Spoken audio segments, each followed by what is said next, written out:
Yawwa yau ma mun zo mu ci gaba da gasar romu ne. Tun magwaska, Fatiya Bagar, Asmin Wakil, da ke kuma Rashiya Musa. Tun magwaska da ke za mu fara, mu je zuwa. Mun yi kama ku da gani ba a tambaya ba, mun fi kusa. Ayo. Tun magwaska, gaskiya kin yi kokari a cikin gasar nan tamu kina da 55%. Yanzu ki dakata, ki gefe ki kalle mu, bari na koma kan wata. Asmin Wakil, gare ki ke maki dan taka rawanki mu gani, mu je zuwa. Ayo.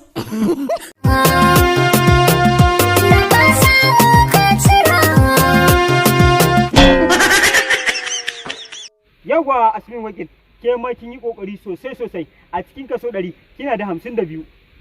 Ke ma sai ki dan je gefe wajen tuba gaskiya ki dakata ki jira mu, bari na koma kan wata. Yawwa Rakiya Musa, ki taka ke ma mu kalli dan dashe san kokarin da zaki buga, mu je zuwa.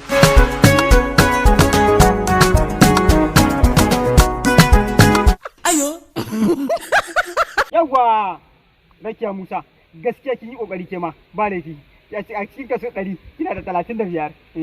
Yanzu ke ma ki dan gefe ki jira mu, bari na koma kan wata Allah. Fatiya Bakar, mu je zuwa ki taka rawanki, ki buga dan mazarinki domin na baki kyautar ki idan kin ci. Mu je zuwa. Ayo. Ni dai sai da kai, bana yin sukuni idan babu kai. Raina ya amince, in zauna da kai. Ayo. Yawa Hajiya Fati, gaskiya kin taka rawar gani kuma kin burge ni sosai. Har yawan sallah zan hada miki da shi. Ke kika ci kaso 60 a 100.